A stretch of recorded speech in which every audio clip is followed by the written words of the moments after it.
That right there is the source of all of our problems. And I don't know if you guys can see it that well, but there is a wire harness. You can see it come out this way, and it goes along the side of the transfer case right here. And that little tab right there is a bracket that holds the wire in place. And then a little over here, we have a connector, kind of hard to see, but just behind that connector and that bracket, or that tab, is where our issue is. The wire was exposed and rubbing up against that little tab, and it was shorting out to the transfer case. And that is the source of all of our issues. I feel like every time I try to make a video in my driveway, I just can't, because I always get bad audio, whether it's dogs barking, airplanes going overhead, or just something. There's always something getting in the way. But it is what it is. Let me pull my brightness down here. Okay, so we finally have the Xterra fixed, and it is mostly fixed, actually. The fuel gauge doesn't work, and I don't know why. I don't know if it's something the mechanics did. I don't know if it's something I did. Probably not what I did, because I never messed with that area, and that's completely on a different harness. So I don't really know, but it's not really going to be my problem anymore, because we are getting rid of this Xterra. It is going up for sale, so this is probably the last time you guys will ever see it. It has been a really good ride for us. It has taken us on all of our adventures, gone everywhere, and yeah, it's finally time to move on and do other things, but we're excited for what's ahead.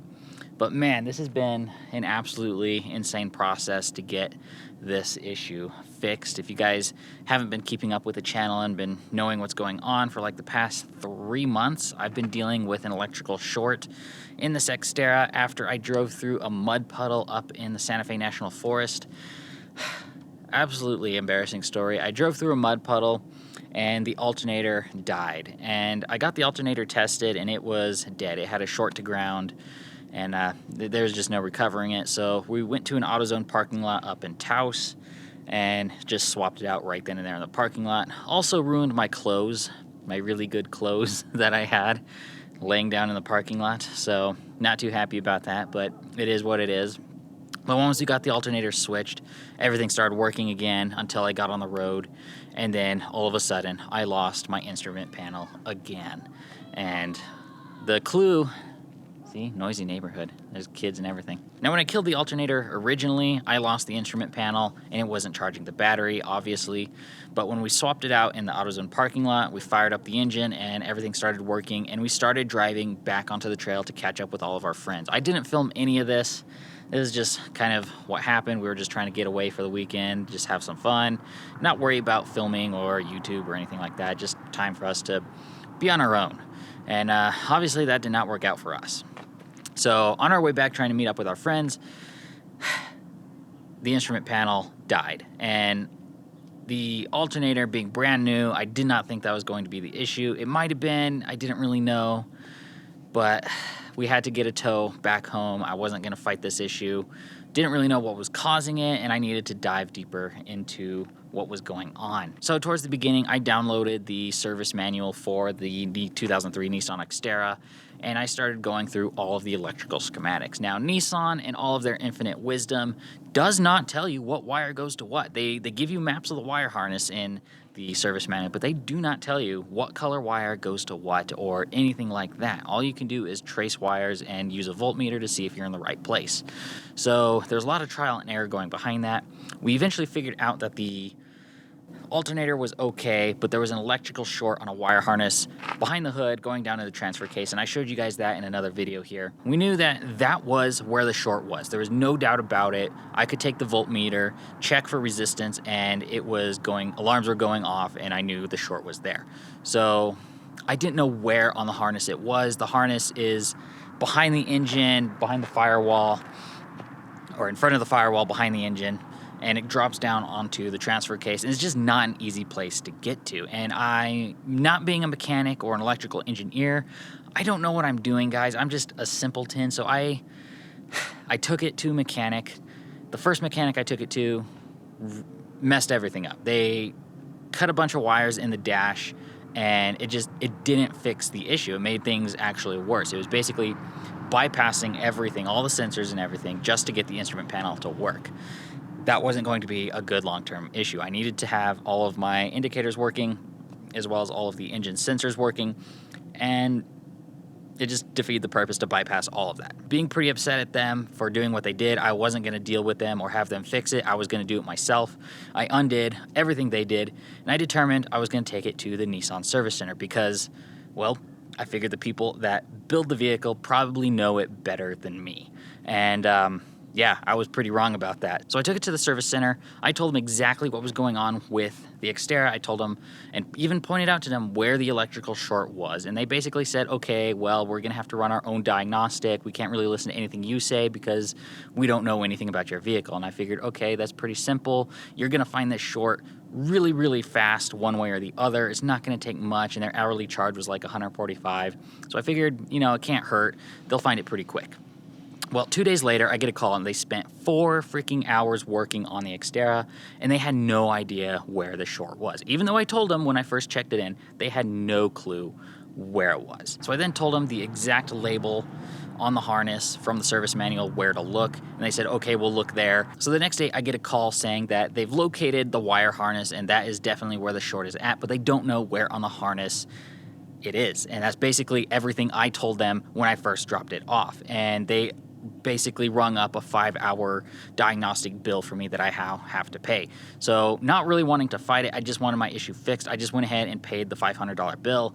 I was not very happy about that, and I'm even more pissed off about it right now than I was then, but it's kind of too late to do anything about it other than just leaving a scathing Google review, basically. But what they said is that in order to fix this issue, they needed to drop the transfer case and replace the wire harness. The wire harness is no longer made by Nissan, so instead they're going to have to go through the entire harness and look for which wire it was. I was not very happy about that because they want to charge $2,000 just to drop the transfer case, and then on top of that they want to do an hourly charge just to figure out and locate the short. So on top of that, I just wasn't going to do it. The vehicle isn't even barely worth $3,000 by itself. With everything on it, it's probably maybe 5 or 6. I don't really know. We'll just ballpark it, I guess. So being pretty disappointed in the service center, I took the vehicle home. I wasn't going to spend that kind of money.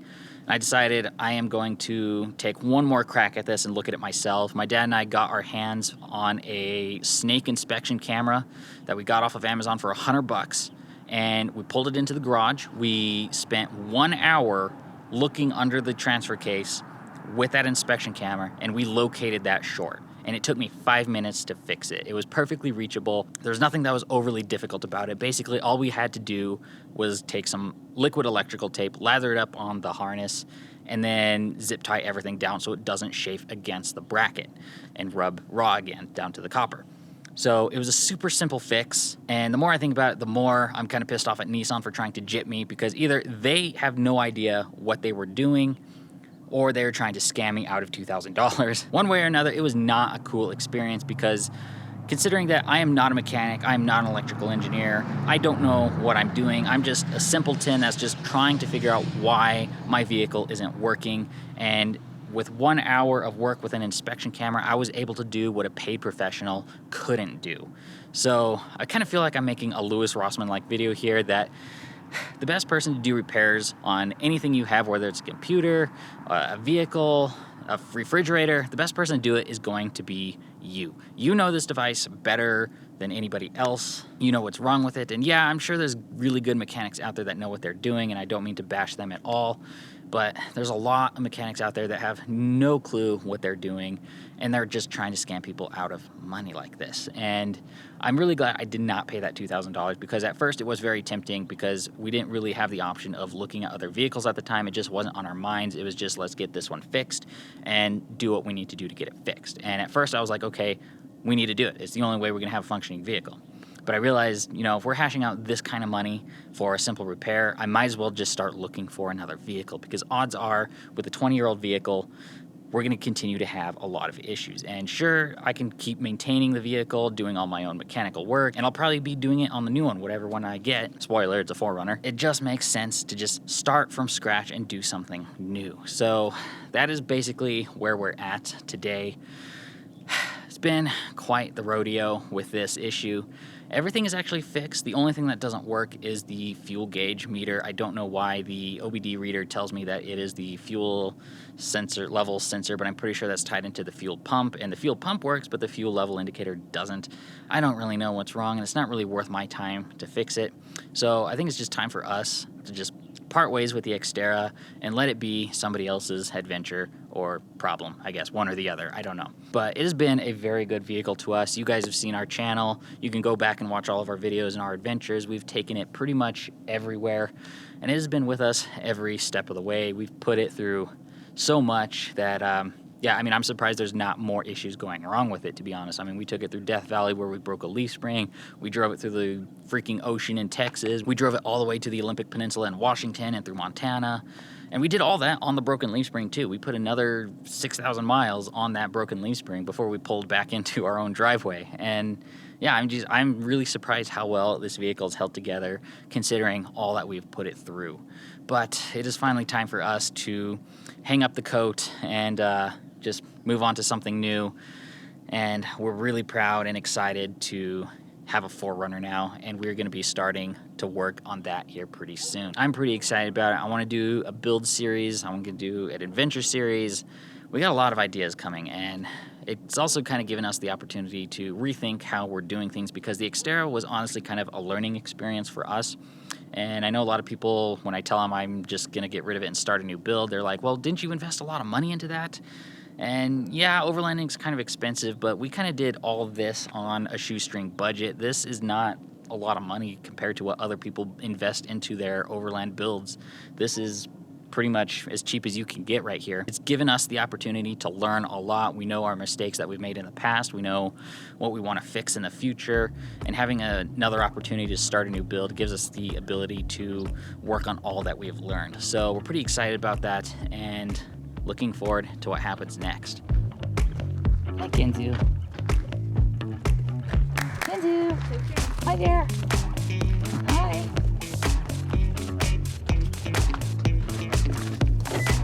So not really wanting to hash out the $2,000 at the time, we decided to go pick up the Xterra.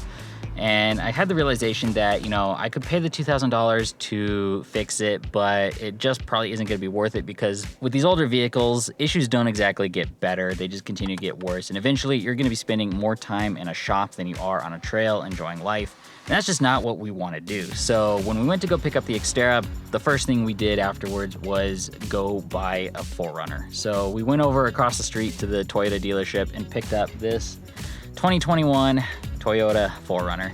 And honestly, you know, we've had it for a month. It is all stock right now. We haven't done anything to it. But you know those feelings you get when you make those big, massive purchases in life, and you always kind of second guess yourself of, was this the right thing to do? Was this gonna be an issue? Is this gonna cause us problems down the road? I never had any second thoughts on this purchase, and I feel pretty good about it, and we're pretty excited to start building it out.